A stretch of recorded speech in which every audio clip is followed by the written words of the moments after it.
আসসালামু আলাইকুম রহমতুল্লাহ। জি, আপনারা সকলেই অবগত আছেন যে পবিত্র মাহে রমাদান চলছে। পবিত্র মাহে রমাদানে আজকে সপ্তম দিন। তো রমাদানের মধ্যে একটি গুরুত্বপূর্ণ বিষয় হচ্ছে জাকাত। যেহেতু আমরা বাংলাদেশের মানুষ রমাদান টু রমাদান জাকাত দিয়ে থাকি, অনেকে এর বাহিরেও দিতে পারেন, December to December, January to January এই হিসাবেও। তো আমরা বেশিরভাগ রমাদান টু রমাদান হিসাব করে থাকি। তো সেক্ষেত্রে আমরা আমাদের জাকাত দিতে হবে, এটি তো আমরা সকলেই জানি। আল্লাহ পাক বলেছেন, ওয়াকিমুস সালাতা ওয়া আতুজ যাকাতা ওয়ারকাউ মা'আর রাকিঈন, ওয়াকিমুস সালাতা ওয়া আতুজ যাকাতা ওয়া আতিউর রাসূল লাআল্লাকুম তুরহামুন, যে তোমরা নামাজ পড়ো, জাকাত প্রদান করো, রুকুকারীদের সাথে রুকু করো। এরপর আল্লাহ পাক বলেছেন যে তোমরা নামাজ পড়ো, জাকাত প্রদান করো আর আল্লাহর রসুলের আনুগত্য করো, তাহলেই তোমরা আল্লাহর রহমত প্রাপ্ত হবে। তো অন্যত্র আয়াতে আল্লাহ পাক বলেন, খুয মিন আমওয়ালিহিম সাদাকাতান তুতাহহিরুহুম ওয়া তুযাক্কিহিম বিহা ওয়া সাল্লি আলাইহিম, যে হে আমার নবী, আপনি আপনার সাহাবীদের থেকে, অর্থাৎ আপনার আশেপাশে যে মুসলিম আছে তাদের থেকে সদকা, অর্থাৎ জাকাত, এখানে সদকা দ্বারা সমস্ত মুফাসসিরিন ইকরাম একমত যে সদকা দ্বারা জাকাত বোঝানো হয়েছে, যে আপনি জাকাত গ্রহণ করুন। কারণ হলো জাকাত গ্রহণ করে তাদের থেকে তাদের পবিত্র করুন এবং তাদের পরিশুদ্ধ করুন। তো এই হিসাবে আমরা পেলাম, কোরআনের এই আয়াত দ্বারা আমরা পেলাম যে আমরা অবশ্যই আমাদের জাকাত দিতে হবে। আর রাসূল সাল্লাল্লাহু আলাইহি ওয়াসাল্লাম বলেছেন যে বুনিয়াল ইসলামু আলা খামসিন শাহাদাতু আল্লা ইলাহা ইল্লাল্লাহ, ইসলামের ভিত্তি পাঁচটি, এর মধ্যে একটি আল্লাহ রসুল জাকাত বলেছেন।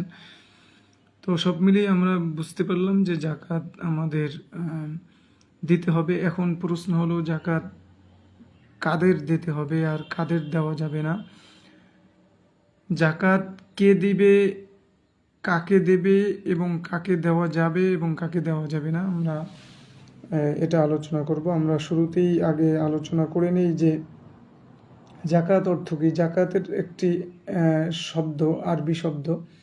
তো এটার অর্থ হচ্ছে বৃদ্ধি পাওয়া বা পবিত্রতা অর্জন করা।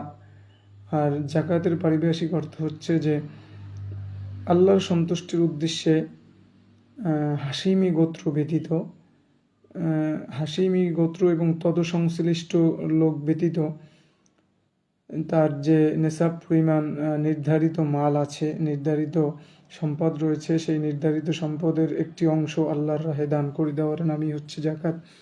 তো জাকাত মূলত কয়টি জিনিসের উপর ফরজ হয়?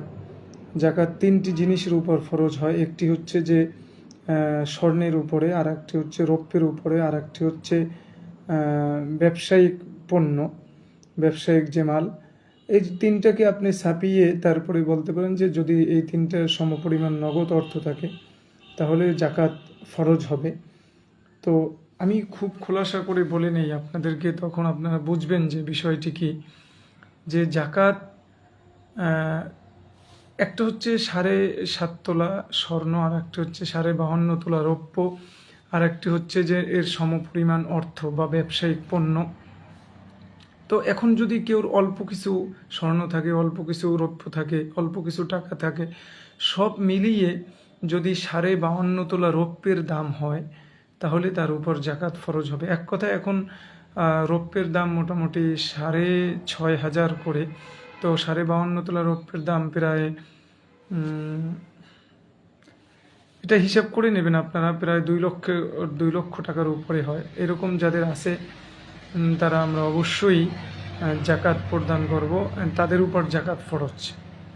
যাদের উপর 7.5 তোলা স্বর্ণ অথবা 52.5 তোলা রৌপ্য অথবা এর সমপরিমাণ ব্যবসায়িক মাল অথবা এর সমপরিমাণ নগদ অর্থ আছে, তাদের উপর জাকাত ফরজ। তো এবং এই টাকাটা 1 বছর অতিবাহিত হতে হবে, তাহলে তাদের উপর জাকাত ফরজ হবে। তো আমরা যাদের উপর, আমরা বুঝলাম যে কাদের উপর জাকাত ফরজ, আমরা তাদেরকে আমরা আমরা সেই গোত্র যারা আছি বা সেই দল যারা আছি বা সেই ব্যক্তি যারা আছি তারা অবশ্যই জাকাত দেব। এখন প্রশ্ন হলো কাদেরকে আমরা জাকাত দিব, এইটা প্রশ্ন। এবং কাদেরকে জাকাত দেওয়া যাবে এবং কাদেরকে জাকাত দেওয়া যাবে না। জাকাত দেওয়া যাবে হচ্ছে গিয়ে, জাকাত দেওয়া যাবে ভাই, বোন, তারপরে হলো চাচা চাচি, তারপরে মামা মামি, খালা খালু, এরপরে শ্বশুর শাশুড়ি, এদেরকে জাকাত দেওয়া যাবে এক কথায়। আর জাকাত দেওয়া যাবে না কাদেরকে, যেমন বাবা, দাদা, নানা, নানি, পরদাদা, পরদাদি, পরনানা, পরনানি, এরকম করে ঊর্ধ্বতন যত আছে তাদেরকে জাকাত দেওয়া যাবে না। আর নিচে যারা আছে তাদেরকেও দেওয়া যাবে না, যেমন ছেলে মেয়ে, পোতা পুত্রী, নাতি নাতনি, এরকম করে যারা অধস্তন আছে, নিচের সারি আছে, তাদেরকেও জাকাত দেওয়া যাবে না। তো জাকাতের ক্ষেত্রে জাকাতের 8টি খাত আল্লাহ বর্ণনা করেছেন যে কোথায় কোথায় এই জাকাতটা দেওয়া যাবে। ইন্নামাস সাদাকাতু লিল ফুকারা, 1 নম্বর যারা ফকির, 2 নম্বর আল মাসাকিন যারা মিসকিন নিঃস্ব, ওয়াল আমিলিনা আলাইহা, 3 নম্বর হইল যারা জাকাত আদায়কারী, নিযুক্ত কর্মচারী, ওয়াল মুআল্লাফাতি কুলুবুহুম, যাদের অন্তরে ইসলামের এমন বিধর্মী, যাদের অন্তরে ইসলামের আকর্ষণ আছে কিন্তু তাদেরকে বর্তমান সময়ে জাকাত দেওয়া জায়েজ নেই, এটি অবশ্য রহিত হয়ে গিয়েছে। ওয়াল মুআল্লাফ অফির রিকাব, দাস মুক্তির ক্ষেত্রে জাকাত দেওয়া যাবে। অফির রিকাবি অল গাবির রিমিনা, ঋণগ্রস্ত ব্যক্তিদেরকে জাকাত দেওয়া যাবে।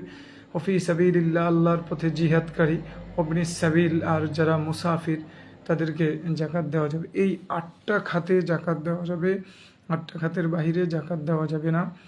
মসজিদ, মাদ্রাসা, বিভিন্ন মাহফিল পরিচালনা, তারপরে বিভিন্ন ইসলামিক সেন্টার পরিচালনা, এগুলোর ক্ষেত্রে এখানেও জাকাত দেওয়া যাবে না।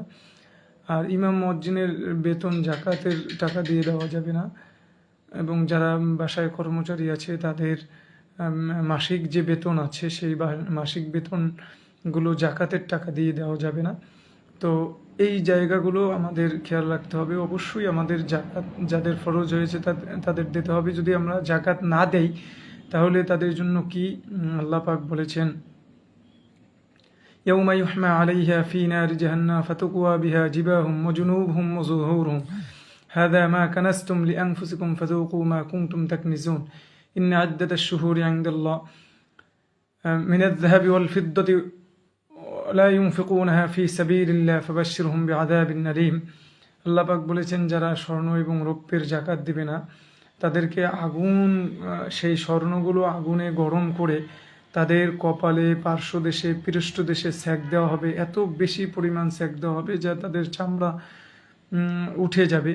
তো এর জন্য আমাদের জাকাত দিতে হবে, এটি আল্লাহ বলেছেন। আর রাসূল সাল্লাল্লাহু আলাইহি ওয়াসাল্লাম বুখারীর হাদিসের মধ্যে বলেছেন যাদের উপর জাকাত ফরজ তারা যারা জাকাত দেয়নি সেই জাকাতের সম্পদগুলো সাপ হয়ে তার মুখের ভিতরে পেঁচিয়ে সেখানে দংশন করতে থাকবে। আর সে সরিয়ে দিতে চাইবে, তখন আল্লাহ পাক সাপের জবানকে খুলে দেবেন। সাপ বলবে, এখন আমাকে সরিয়ে দিচ্ছ কেন? আমি তো দুনিয়াতে তোমার খুব মহামূল্যবান বস্তু ছিলাম, আমি সেই ধনসম্পদ ছিলাম, এখন আমাকে কেন সরিয়ে দিচ্ছ?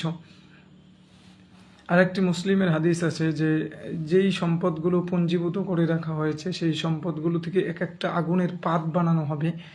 তো এই আগুনের পাতগুলো থেকে তাদের শরীরে সেক দেওয়া হবে যা তারা সইতে পারবে না। এর জন্য মহাভয়ঙ্করী যাদের উপর জাকাত ফরজ হয়েছে কিন্তু তারপরেও জাকাত দেয়নি, এদের জন্য মহা বিপদ অপেক্ষা করছে। এর জন্য অবশ্যই যাদের উপর জাকাত ফরজ হয়েছে তাদেরকে অবশ্যই জাকাত প্রদান করতে হবে। আল্লাহ পাক আমাদের সকলকে আমল করার তৌফিক দান করুন, আমিন।